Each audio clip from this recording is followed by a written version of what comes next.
illallah, la ilaha illallah, la ilaha illallah, la ilaha illallah, la ilaha illallah, la ilaha illallah, la ilaha illallah. Jadi majoriti manusia masuk ke neraka sebabkan tak pandai guna hati yang Allah sediakan dalam kejadian diri. Jadi kita jangan sampai sekali jangan sampai menjadi manusia yang tak pandai guna hati.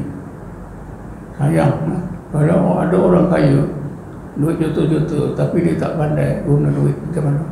Kan kita kata sayangnya duit banyak, dia tak pandai guna. Yang kedua, disebabkan ada akal juga, manusia itu, jin itu tak pandai guna akal untuk menerima kebenaran Allah, mempelajari. Ini disebut dalam ayat, yang dalam ayat ini lahum a'yunun, mereka itu ada mata tapi mereka tak boleh gunakan pandangan mata untuk melihat kebenaran Allah. Mereka itu ada telinga juga, mereka tak boleh menggunakan pendengaran telinga mereka untuk mendengar kebenaran Allah. Ada mata tak boleh guna untuk melihat kebenaran, ada telinga tak boleh guna mendengar kebenaran. Ini artinya akal. Sebab akal seseorang manusia bila nak guna akal mesti dibantu oleh penglihatan dan pendengaran. Sebab itu kalau seorang bayi dilahirkan buta dan peka, tak ada taklif agama. Karena apa? Dia tak boleh guna akal, buta, peka.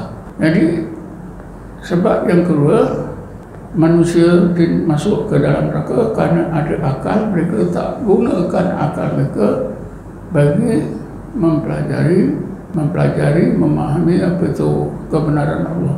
Siapa di antara manusia yang tak pandai guna akal? Jawabannya ialah orang-orang kafir. Semua orang yang bukan Islam tak pandai guna akal. Sekalipun orang kafir ini profesor di bidang sains, di bidang teknologi, pandai buat kapal terbang, boleh itu, boleh ini. Tapi selagi mereka tak dapat apa itu menggunakan akal mereka bagi mengimankan kebenaran Allah, maka mereka dikatakan tidak ada akal, seperti binatang.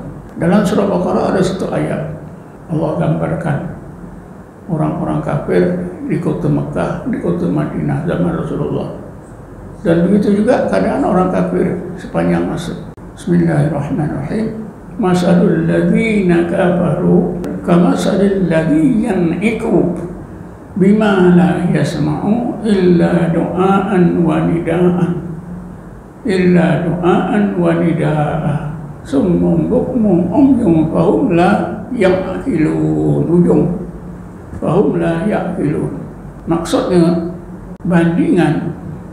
contoh bandingan orang-orang kafir itu bila diajak untuk masuk Islam, keadaan mereka itu betul-betul seperti lembu, seperti ayam piitik. Bila diajak untuk beriman, menerima kebenaran Allah, mereka itu cuma dengar suara, la yasma'u illa nidaan illa du'aan wa nidaa. Jadi binatang itik ke kambing ke lembu, kita suruh dia balik, dengar lah, tapi faham tak? Tak faham. Yang didengar ialah laungan panggilan tuannya yang manggil. Summum bukmum umyun fahum la ya'qilun. Maka orang kafir itu buta, tuli, peka. Buta, tuli dan peka. Tiga-tiga. Mata tak nampak, telinga tak dengar, mulut tak boleh bercakap. Inilah orang kafir. Fahum la ya'qilun. Mereka itu tak pandai guna akal. Ini semua orang kafir. Sekalipun si kafir ini profesor, dialah yang mencipta apa itu kapal angkasa sehingga berjaya manusia ke bulan. Tapi kerana akal mereka tak dapat digunakan oleh mereka untuk mengenal Allah, maka Allah sebutkan fahum la ya'qilun. Kalau tuan-tuan puan-puan buka Quran terjemahan dalam bahasa Malaysia, terjemahannya itu salah. Karena apa diterjemahkan mereka itu tidak berakal? Itu tak betul. La ya'qilun itu fi'il mudhari'. Maknanya mereka itu tak pandai guna akal. Akal ada, cerdik. Terjemahan Quran ni pun nak kena betulkan. Daripada dulu saya kecil-kecil tengok bahawa layak kalau mereka itu tak berakal. Kita pun terfikir juga masih rumahnya dulu. Kenapa ya Allah kata orang kafir tak berakal? Orang kafir itu pandai-pandai. Anak Cina sekolah, anak Melayu kalah. Tapi kenapa mereka tak berakal? Bila dah belajar tahu bahasa Arab, rupanya layak kilun itu bukan tidak berakal. Mereka tak pandai guna akal untuk menerima kebenaran Allah. Jadi kita tahu akal. Jadi apa kegunaan akal? Menerima kebenaran yang masuk akal. Al-aqlu lil ma'qulat. Akal itu keupayaannya, kebolehannya menerima kebenaran yang masuk akal. Kalau kebenaran tak masuk akal, susah. Saya sudah sebut contohnya Nabi Isra Mi'raj. Susah nak terima. Ada beberapa orang di zaman Nabi kerana cerita Isra Mi'raj ini, mereka ni murtad. Pasal apa? Aku tak boleh terima lah. Muhammad ni kata naik ke langit ke-7. Betul juga orang Quraisy kata dia gila. Tak masuk akal. Jadi kita ini beriman, orang yang beriman, tapi setakat guna akal. Hati pula, adakah kita sudah gunakan hati kita untuk memahami pengajaran Allah, kebenaran Allah, untuk beriman? Dua-dua itu perlu, hati, akal dan hati. Hati dengan akal bila dibanding, hati ini lebih canggih. Hati itu lebih canggih. Dayanya lebih kuat. Apa yang dapat dipahami oleh hati, akal tak boleh faham. Akal tak boleh faham. Kan ada cerita yang terkenal selalu diulang-ulang oleh Ustaz. Cerita apa? Bila turun satu ayat, apa itu? Bismillahirrahmanirrahim. Al-yawma akmaltu lakum dinakum wa atmamtu alaikum nikmati wa raditu lakumul Islam madina. Bila turun ayat ini, para sahabat semua suka. Pasal apa ayat ini menceritakan Allah sudah sempurnakan agama Islam. Dan agama Islam itulah nikmat yang paling baik yang Allah kurniakan kepada manusia. Dan Allah redha. Jadi sahabat semua suka. Pasal apa? Guna akal. Bagus. Tapi yang menangiskan Abu Bakar seorang. Dia sahabat tanya, kenapa ya Abu Bakar? Kita semua ketawa. Suka, gembira engkau menangis. Kata Abu Bakar, dengan turunnya ayat ini, aku paham. Maknanya aku paham dengan hati bahawa kewafatan Rasulullah sudah hampir. Baru sahabat-sahabat terperanjat ia juga. Kerana itulah maka keupayaan hati itu lebih canggih, lebih baik. Yang hati, yang akal tak boleh faham, hati boleh faham. Apa yang hati saja boleh faham, akal tak boleh faham. Dalam agama ini ada yang memerlukan hati. Kalau akal saja tak boleh. Sebab itu orang mukmin ini terbagi pada dua. Besok di akhirat ada dua golongan. Golongan yang pertama, fa ashabul maimanah ma ashabul maimanah. Golongan orang sebelah kanan, alangkah bahagianya mereka itu karena mereka dimasukkan oleh Allah ke dalam surga. Ashabul maimanah ini ketika hidup dunia beriman, tapi dengan akal. Hati adalah sikit-sikit. Sampai golongan yang tertinggi orang beriman adalah golongan muqarrabun. Was-sabiquna as-sabiqun ulaikal muqarrabun. Kenapa golongan muqarrabun ini lebih baik? Sebab mereka ini sesudah gunakan akal, maka mereka gunakan hati. Karena itu mereka menjadi orang-orang yang hampir kepada Allah. Jadi apa yang saya ceritakan secara ringkas ini patut kita pahami. Kalau kita rasa kita setakat hari ini kita hanya guna akal, kita biarkan abaikan hati kita tak guna, maka hendaklah segera bangun orang langkah. Aku mesti guna hati. Hati dan akal dulu. Karena hati itu sangat canggih. Sangat canggih. Jadi sesudah saya terangkan ini, marilah kita pahami satu ayat yang Allah suruh kita faham. Jangan lupa, besok di akhirat kita ditanya. Nah itu ayat 172 surah Al-A'raf. Ayat berapa? 172 surah Al-A'raf. Bismillahirrahmanirrahim. Wa idh akhadha rabbuka min bani Adam min zuhurihim dzurriyyatahum wa ashhadahum ala anfusihim alastu bi rabbikum qalu bala shahidna an taqulu yawmal qiyamati inna kunna an hadza ghafilin. Ingatlah kamu wahai anak-anak Adam, ketika Tuhan kamu Allah mengalihkan benih anak-anak Adam dari tulang sulbi bapa mak mereka. Lalu Allah tanya kepada para roh dengan firman-Nya, alastu bi rabbikum, wahai para roh manusia, tidakkah aku Tuhan kamu? Qalu, maka para roh manusia yang ditanya oleh Allah tadi menjawab, bala syahidna. Bahkan ya Allah, Engkaulah Tuhan kami saksikan, kami musyahadakan. Ini maknanya Allah bagi tahu kita, semua roh kita ini kenal Allah. Maknanya hati kita itu kenal Allah asal. Tapi bila kita menjadi seorang mukmin, kenal Allah dengan akal saja tak sempurna. Sebab itu kita mesti kenal Allah sesudah dengan akal, mesti gunakan hati, baru sempurna. Saya ulang lagi sekali. Siapa yang mengenal Allah dengan akal, belajar ilmu tauhid, berdalil dengan dalil nakli dan dalil akli, mestilah ditingkatkan mengenal Allah dengan hati, dengan roh. Sebab ayat ini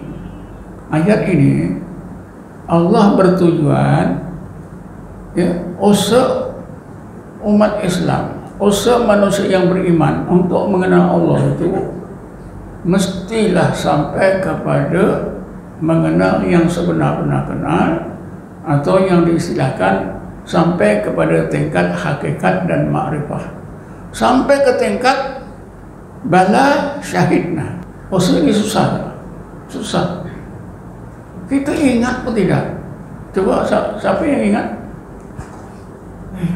Di antara hadirin hadirat ini, siapa yang ingat ketika roh kita ditanya oleh Allah, alastu bi rabbikum, maka roh kita jawab, bala syahidna. Ada yang ingat? Tak ada kan? Tak ada. Pasal apa? Semua kita guna akal. Jadi maknanya ayat ini Allah bertujuan supaya kita mengenal Allah seperti itu. Seperti roh kita mengenal Allah semasa roh belum dimasukkan ke tubuh. Barulah kita kenal Allah dengan sempurna, yang diistilahkan mengenal Allah sampai ke tingkat hakikat dan ma'rifatullah, memerlukan penggunaan hati atau roh. Kalau akal tak boleh. Tapi kita sekurang-kurangnya sudah bersyukur, sudah beriman dengan akal. Orang kafir akal tak guna, hati lagi tak guna. Itulah jadi ashabul mas'amah. Jadi gulungan manusia sudah kiri cilaka, dimasukkan ke neraka. Besok di akhirat, setiap kita dibicarakan oleh Allah, ditanya, kenapa makcik, kenapa pakcik tak kenal aku sebagaimana yang aku suruh. Sebagaimana yang aku suruh, pakcik makcik mesti kenal aku dengan hati, seperti roh makcik sebelum dimasukkan dalam tubuh bala syahidna. Bala syahidna ni maknanya iman musyahadah. Itu akan dibicarakan besok di akhirat. Sebab itu di hujung ayat itu Allah beritahu kita, antaqulu yaumal qiyamati inna kunna an hadza ghafilin. Ya Allah, mujurlah juga ya Allah, aku beriman dengan akal, cuma hati aku lalai ya Allah, hati aku ghaflah. Maka karena itu aku tak boleh kenal Engkau sampai tingkat hakikat dan makrifah. Hatiku ni ghaflah.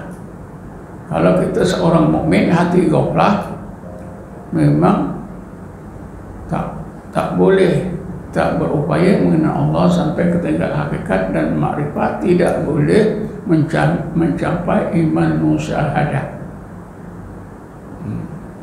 Allah dah beritahu kita. Jawaban kita bisa di akhirat apa? Ya Allah, hati kami ghaflah. Tapi mujurlah juga kita beriman dengan akal, masuk surga jadi ashabul maimanah. Tapi kan sayang, orang kafir pula apa jawabannya? Orang kafir yang akal hati mereka tak guna untuk beriman. Apa kata orang kafir? Au taqulu innama asraka abauna min qablu wa kunna dzurriyyatan min ba'dihim afatuhlikuna bima fa'alal mubtilun. Ini ayat 173, ayat kemudiannya. Ini jawaban orang kafir. Orang kafir juga ditanya. Tentulah orang kafir ini jadi ashabul mas'amah, masuk neraka. Kenapa? Roh kamu semua dulu sebelum masuk dalam tubuh kenal aku. Kamu mengucapkan bala syahidna, tapi kenapa tak beriman? Orang kafir jawab lagi teruk, kalau kita hati kami lalai, ghaflah. Orang kafir kata, ya Allah, ya Tuhan kami, yang tidak percaya pada Engkau, menyuntukan Engkau itu datuk nenek kami. Kami ini anak cucu. Takkanlah kami anak cucu yang tahu apa-apa ni Engkau masukkan ke neraka disebabkan kesalahan datuk nenek kami. Nah, ini orang kafir. Walaupun cerita ini ringkas, begitu ringkas, besok suasana di perbicaraan di padang mahsyar ini semua berlaku. Orang kafir alasannya itulah, Allah datuk nenek kami menyembah berhala, kami ikut je kebiasaan datuk nenek kami. Ya Allah, takkan Engkau salahkan kami, takkan kerana datuk nenek kami yang salah Engkau masukkan kami anak cucu masukkan neraka. Memang masukkan neraka. Ini ayat 173 surah Al-A'raf ini sangat penting. Jadi kesimpulannya, kita bagi orang yang beriman, yang sudah guna akal untuk mengenal Allah, beriman kepada Allah, menerima kebenaran Allah, kita perlu gunakan hati. nak gunakan hati bagi beriman, bagi mengenal Allah, hati kita mesti kita baiki, hilangkan, buangkan sifat ghaflah. Allah sudah ajar kepada kita macam mana nak hilangkan sifat ghaflah hati. Bismillahirrahmanirrahim. Ayat 205 surah yang sama, surah Al-A'raf. Surah Al-A'raf ni ada 206 ayat. Ayat yang kedua sebelum akhir, ya. Bismillahirrahmanirrahim. Wadhkur rabbaka fi nafsika tadarruan wa khifatan wa dunal jahri minal qawli bil ghudwi wal asal wa la takum minal ghafilin. Dengar kan? Akhir sekali Allah sebut wala takum minal ghafilin. Jadi Allah ajar kita amalan. Kalau hati kita ni tak mau bersifat ghaflah, sifat ghaflah itu bersih, tak ada dalam hati kita, maka hendaklah kita berzikir menyebut nama Allah dalam hati. Allah, Allah, Allah,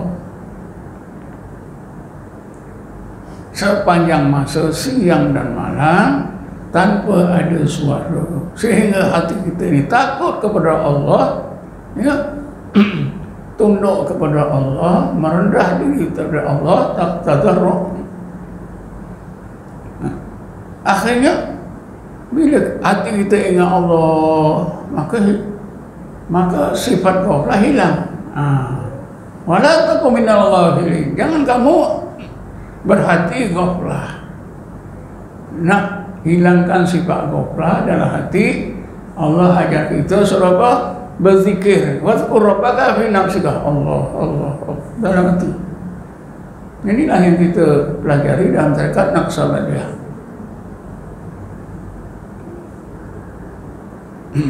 Selama ni kan kita kan tak nampak dalil yang mewajibkan kita berzikir dalam hati. Malam ni kita nampak.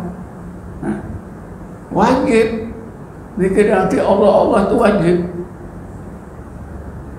Asal apa? Itulah jalan, itulah amalan yang Allah ajar kepada kita.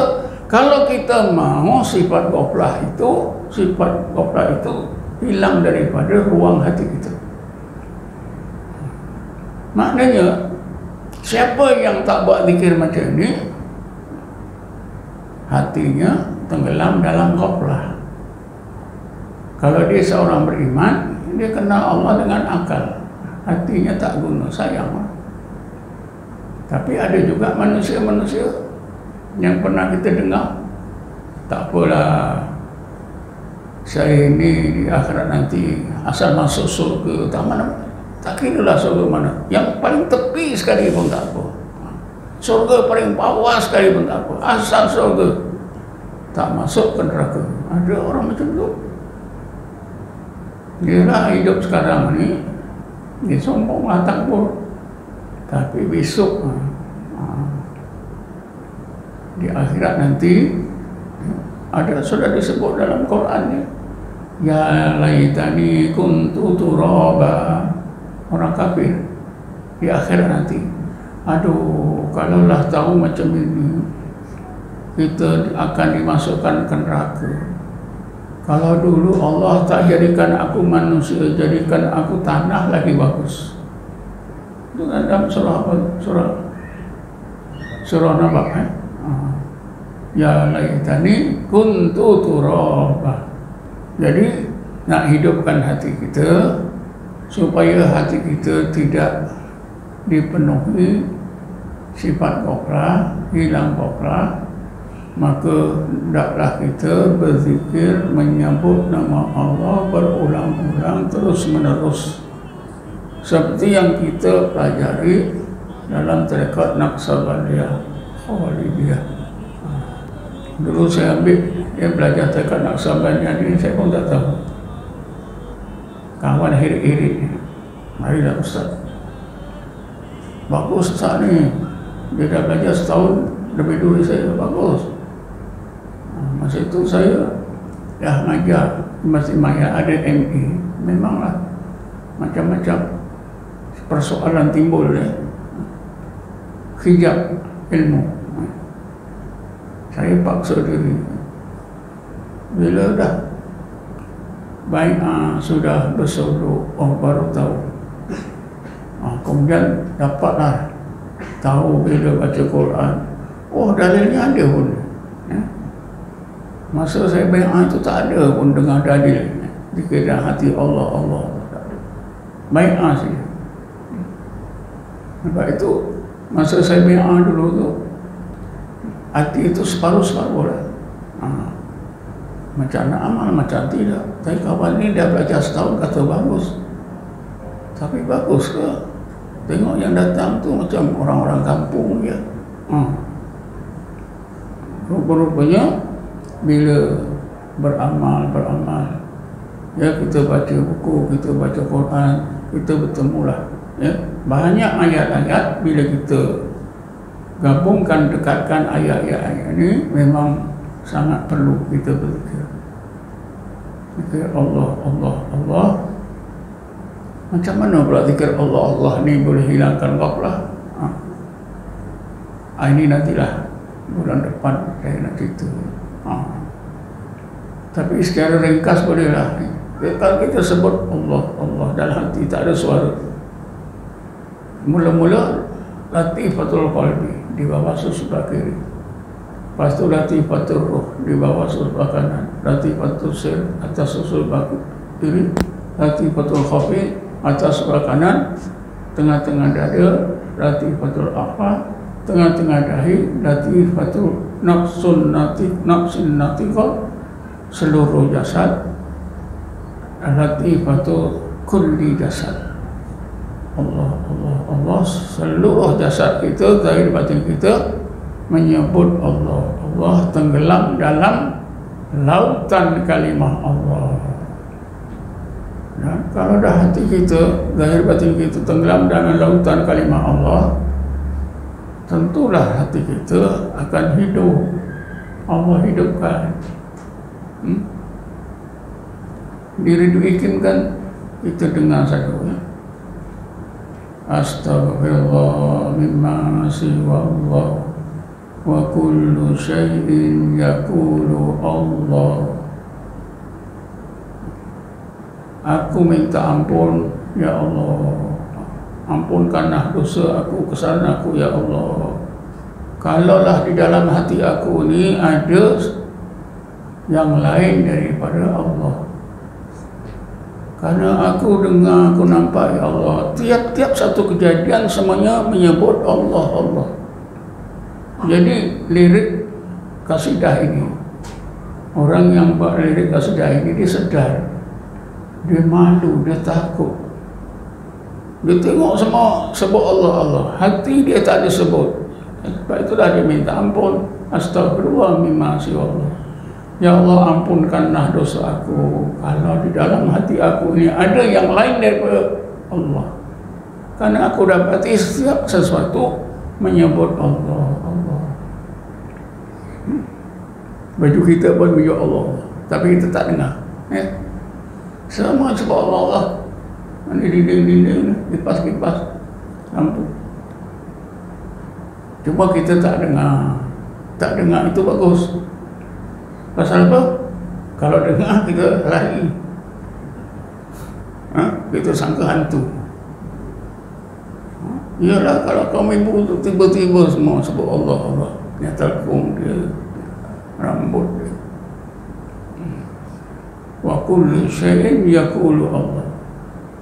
Dalam Quran pun ada disebutkan, kullun ya'lamu salatahu wa tasbihahu. Tiap-tiap kejadian itu tahu tasbihnya, tahu solatnya, tahu zikirnya. Cuma kita manusia tak sedar. Jadi kalau begitu kita sebut Allah ni, bukan kita saja, ya, pakaian kita semua, seluruh alam, burung-burung yang terbang, apa saja, semua. Yang tak mau apa dia? Hati yang keras, hati orang-orang kafir. Sebab itu ahli qasidah tadi sebut astaghfirullah mimma siwallah. Ya Allah, ampunkanlah dosaku ya Allah. Kalau ada di dalam hatiku ini yang lain daripada Allah, kerana aku malu ya Allah. Bila aku tengok, aku dengar semua kejadian-Mu ya Allah, tiap-tiap kejadian-Mu ya Allah, semua menyebut Allah, Allah. Wa kullu syai'in yaqulu Allah. Yaqulu tu fi'il mudhari', maknanya sentiasa menyebut Allah, Allah, Allah. Begitulah ya. Malam ini tak itu ya. InsyaAllah nanti bulan depan saya sambunglah. Macam mana zikir Allah, Allah, Allah itu dapat menghidupkan hati kita, menghilangkan sifat ghaflah. Bila sifat ghaflah hati hilang, barulah kita dapat mengenal Allah seperti yang Allah suruh. Alastu birabbikum qalu bala syahidna. Itu sampai ke tingkat iman musyahadah. Cukup setakat inilah. Bulan depan InsyaAllah kalau saya datang saya sambung macam mana detailnya zikir Allah, Allah ini boleh menghidupkan hati kita, menghilangkan sifat ghaflah, berbagai ahwal qalbiyah dan maqamat qalbiyah yang dicela oleh Allah, ditukar oleh Allah dengan sifat-sifat dan ahwal qalbiyah yang baik, sehingga hati kita tenggelam dalam lautan kalimah Allah. Setakat ini saja, wallahu a'lam. Assalamualaikum warahmatullahi wabarakatuh. Ada yang tanya? Kola ya. A'udzubillahi minasyaitonir rajim. Bismillahirrahmanirrahim.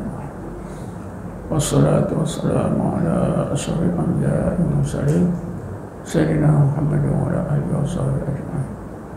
Allahumma ighfir lana warhamna wa li abaina wa li ummahatina wa li akhwatina wa li dhawil huquqi wajibin alaina wa lil muslimina wal muslimat wal mu'minina wal mu'minat bi rahmatika ya arhamar rahimin. Allahumma inna nas'aluka at-taubata wal inabata istiqamata ala syari'atil bayda. Allah ja'alna mustaqiman wa la taj'alna saqiman. Allahumma alaina bil hidayati istiqamati ala syari'atil bayda. Allahumma taq alaina akmal al-kutub wasrah sudurana masyarur.